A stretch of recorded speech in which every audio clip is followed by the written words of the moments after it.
Madam Mac-Ozigbo of National Open University of Nigeria. You are welcome once again to this class, MBA 833, Industrial Relations. Our topic for today is Management of Organizational Conflicts. We'll take a look at the forms and management of industrial disputes, nature of industrial conflicts, various types and levels of conflicts, causes of conflicts, conflict management and resolution, and industrial democracy. Please stay tuned as you join me for another interesting session. Thank you.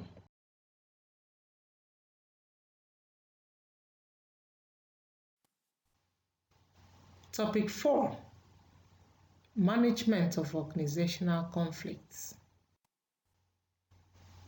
Conflict is a state of discord between people or groups of people working together, caused by an actual or perceived opposition of needs, values, and/or interests. Conflict can be likened to fights, battles, wars, or competitive or kind of opposing action of incompatibles. When you talk about conflict, you talk about antagonistic, actions caused by divergent ideas, divergent interests, and divergent sets of values. When conflicts are not well managed, it may lead to industrial actions. And that is where strikes and other forms of industrial actions may come in. Strikes are inherent part of collective bargaining and by extension of industrial relations in general. Strikes are the ultimate weapons of power that may be used by employees against employers. Sources of conflict include organizational change, different sets of values, contrasting perceptions, interdepartmental wrangles, personality clashes, threats to status, lack of trust, job-related issues, and other sources. Industrial disputes mean difference or disagreement or strife over some issues between parties. It can be viewed as friction or disagreement between these parties, and they may be due to differences in their perceptions, opinions, mindsets, attitudes, and values. In an organization, the parties engaged in such disputes can be employer and employee, employee and employee. It may be employer and employer, between them. On a massive level, conflicts can even arise between the government and the public. Forms of industrial disputes. We have various forms of industrial disputes like strikes, lockouts, zero picketing. And strike is the most common and important form of industrial disputes. A strike is a concerted withdrawal of labor from production. It is regarded as the partial or complete refusal to work or the retardation or obstruction of work by persons who are to have been employed by the same employer or by different employers. Let's take a look at two types of strikes that we have here. We have the primary strikes and the secondary strikes. The primary strikes are strikes that are generally aimed against the employers with whom the dispute exists. They may include the form of a stay away, stay in, sit down, pen down or tools down. We have work to rule, and then you can have a protest kind of strike, and so on. So we will get to all that when we treat other forms of strikes. We can also have the secondary strikes. Here they are called sympathy strikes. In sympathy strikes, the strikers have no direct grievance against their own employer, but they attempt to support or they attempt to aid another group of workers on strike. It is a labor strike that was started by workers in one other industry and supported by workers in a separate but related industry. That is a secondary strike. Then lockouts. This means the temporary shutting down or closing of a place of business by the employer. So lockout is the counterpart of strike, while a strike is an organized or concerted withdrawal of the supply of labor. Lockout is withholding demand for it. So lockout is the weapon available to the employer to shut down the place of work until the workers agree to resume work on the conditions laid down by the employer.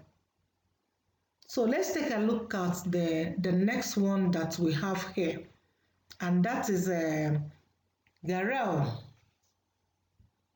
Garel means to surround. It is a physical blockade of managers by a kind of encirclement aimed at preventing them to have access or gain access into a particular office or into a particular place. This can happen outside the organizational premises too. The managers or persons who are garreled are not allowed to move for a long time. Sometimes the confinements are cruel and inhumane, like when you lock them up in a small space without lights, without fan, and for long periods without food or water. So it can be cruel. Then the next one is picketing. Picketing is a method designed to request workers to withdraw cooperation to the employer. They usually display signs or placards, banners to draw the attention of the public that there is a dispute between workers and employers. Workers prevent their colleagues even from entering the place of work, and they persuade them to join their action. Well, picketers normally endeavor to be non-violent. Let's take a look at other forms of strikes. We have official strike. This refers to all strikes which are approved by union. Then the unofficial strikes refers to the strikes that are not sanctioned by union executives. We have unconstitutional strike, referring to all strikes caused by the union leaders but in a breach of constitution, or they did not follow legal procedures. And then you have work to rule. Work to rule indicates that the workers still report to work, do some routine assignments, but do not exceed the normal time for work. And you also have what we called equipment damage. This means that workers cannibalize the major work tools, therefore making work impossible. We have also what is called wildcat strike. This kind of strike, this form of strike occurs suddenly, not preceded by any form of notice or intensive negotiations. And then the go-slow strike, whereby employees perform their work in a snail pace, slowly. That's why it's called go-slow strike. And you have the solidarity strike, where employees at one plant or company stop work in solidarity with other employees who wish to enforce a demand made on their employer. The rotating strike is the type of strike whereby groups of employees at different plants or departments or sections take turns to stop work according to a set pattern. And finally, the boycott. This means to abstain, either as an individual or group, from using, from buying, or from dealing with someone or some organizations as an expression of protest. In terms of the cost of strike, the following areas are really affected. What are these areas? Number of man hours are lost, loss of business, disruption of operations, dampening of workers' morale, enmity created between management and workers, goodwill and image of the company destroyed. We have loss of valued customers, distortion in the project earnings, loss of outputs, loss of sales and revenue, payment of compensation to customers, and loss of competent employees. Management of strikes and industrial disputes. There are various ways we can manage industrial disputes, and these are through collective bargaining, mediation, conciliation, Board of Inquiry, Industrial Arbitration Panel, and National Industrial Court. Collective bargaining is a process involving representatives of each group coming together with the mandate to work out solutions to the raging disputes, and this is done collectively. Mediation involves the appointment of some people by both union and management. These people are normally the knowledgeable experts in industrial relations. And then we have conciliation. Conciliation comes into play when the mediators cannot resolve the dispute between the union and the employer. The unsatisfied party may declare a trade dispute, and this is an indication that the government should intervene. The government thereupon such declaration will appoint a reconciliatory body whose duty is to ensure the settlement of the dispute between the two parties. The conciliator's agreement is not binding on both parties. Just take note of that. Then we have the Board of Inquiry. The Board of Inquiry, as a fact-finding body, is normally set up by the government to probe into the dispute and give recommendations on the ways to resolve the problem. The board is usually constituted with membership drawn from a circle of those people who have expert knowledge in industrial relations. Then we have Industrial Arbitration Panel. The panel, as a standing body, arbitrates over industrial disputes which are not amenable for resolution through the other means that might have been exhausted by the parties in disputes. And finally, the National Industrial Courts. The courts, as the last resort in cases of industrial disputes, has membership of a president and other 4 members. The president must have been a judge of a high court, and the other members must be reputable assessors appointed by the Federal Executive Council. The law court has an exclusive jurisdiction to make final awards for the purpose of settling the disputes referred to it.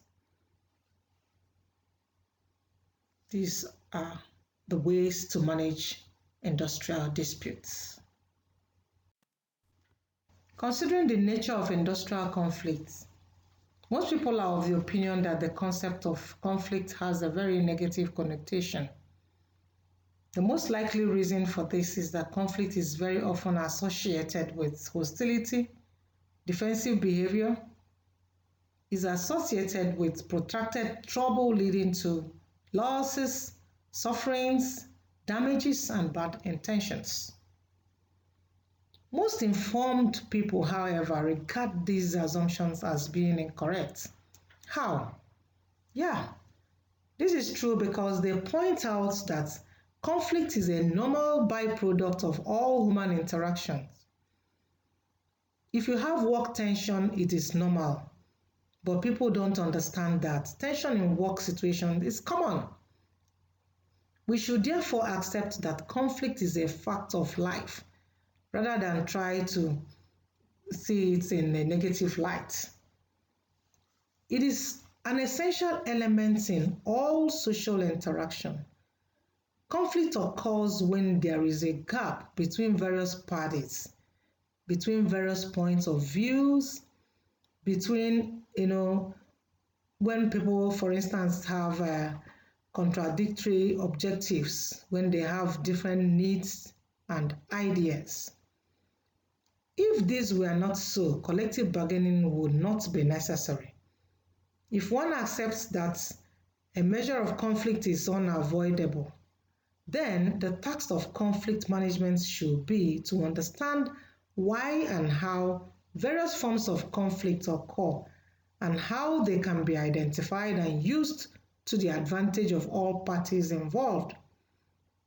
However, it is impossible to formulate a single, uncontested, and correct description of conflict.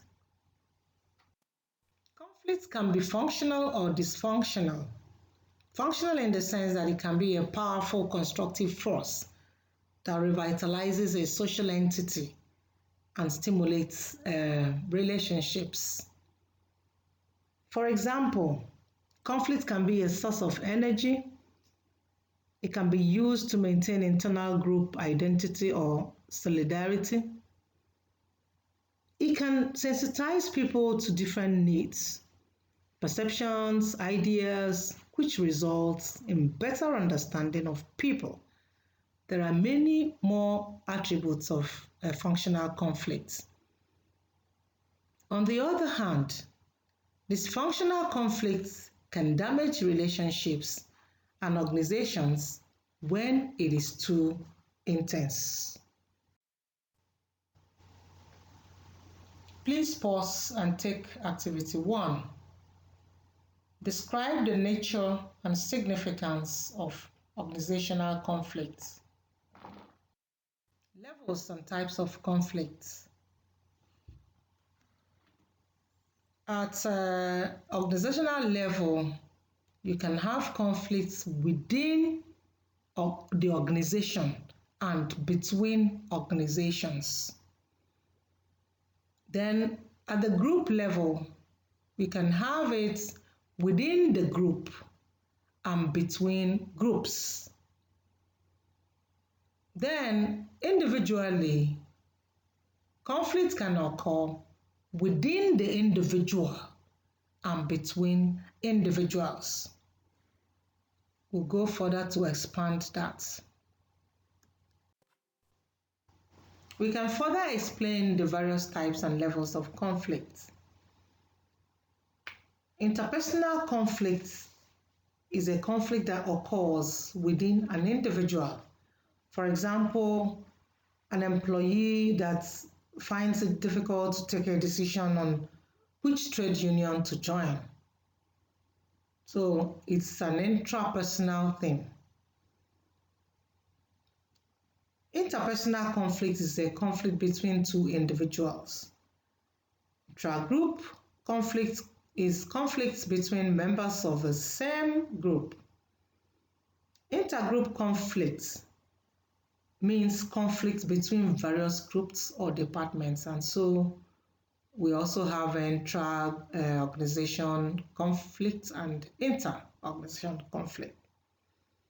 Then the next is suspected or latent or observed conflict. This relates to the likely potential for conflict which is experienced by a person or group, but which has not been manifested in their behavior, and that's why it's called latent, or you can say hidden. Then the next one is unmistakable or actual conflict. Occurs in the form of abnormal, defiant, or aggressive behavior. It is usually observed between people or groups during the later phases of conflict episodes. Then you have spontaneous or mutual conflict. This type of conflict may arise from natural causes, such as the simple fact that people are different. And finally, we have engineered or orchestrated conflict, which occurs when one party deliberately creates conditions that promote conflicts. Causes of conflict. We have various causes of conflict, and these include different objectives, where people seek to realize opposing objectives, but at the same time, they need one another. They need that interdependence, but they find it difficult to coexist. For example, employees and employers. Then we have limited resources, like whereby there is competition between parties for scarce resources. Then structural imbalance, when parties perceive imbalances in a system. Some people have too much money, some don't have anything, and you pay this person this, and this person deserves this, and so on. This is called structural imbalance. And then communication or information.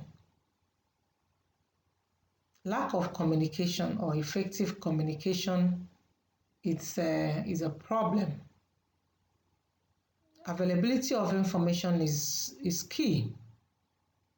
And interruption in the flow of information is also a problem. And sometimes it may be a problem of language differences. Then finally, we have problems with the media. Inaccurate information gathered or disseminated by the media may create conflicts. Conflict management and resolution.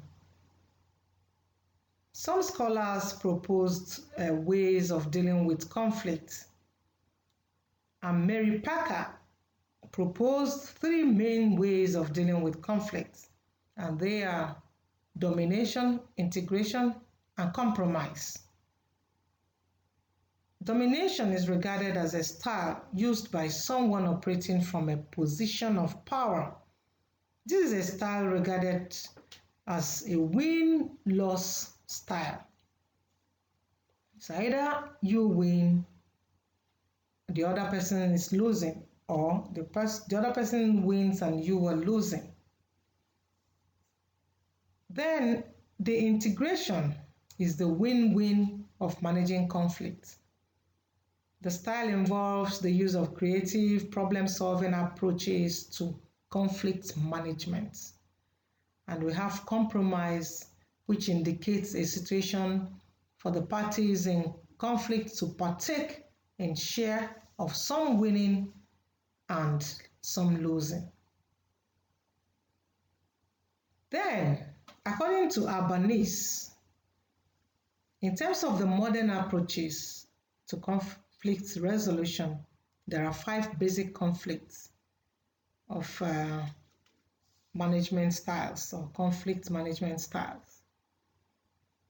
You have competition, avoidance, accommodating, compromise, and collaboration. Competition is likened to domination in Mary Parker's model. Avoidance means withdrawal or playing neutral, detachment from conflicts. Accommodating shows little concern for personal goals, leads to loss of influence and recognition, and is useful in gaining acceptance and affiliation. Then compromise has to do with sharing in winning and losing position. It considers expanding above principle. And finally, collaboration. Collaboration is problem solving. It has to do with integration. It has to do with high assertiveness and high cooperativeness. Please, at this point, you pause and take activity 2. Identify and discuss various types of organizational conflicts. In summary, we have seen that strikes are sometimes inevitable in any economy, and so it's very essential for the government to get involved in the settlement of industrial disputes. The reason, as we observed from the lesson, is that government services as well as those of other establishments in the economy are essential to the health, safety, and welfare of a society. Therefore, strikes are to be minimized at all costs. Hence, the government should institute some machineries for the settlement of disputes so as to prevent the workers from embarking on strike action. The lesson has actually revealed the intricacies of strike action by the workers. And so the concept of strike and the costs associated with strike were treated. Other issues analyzed include types, forms, and management of industrial disputes. Thank you.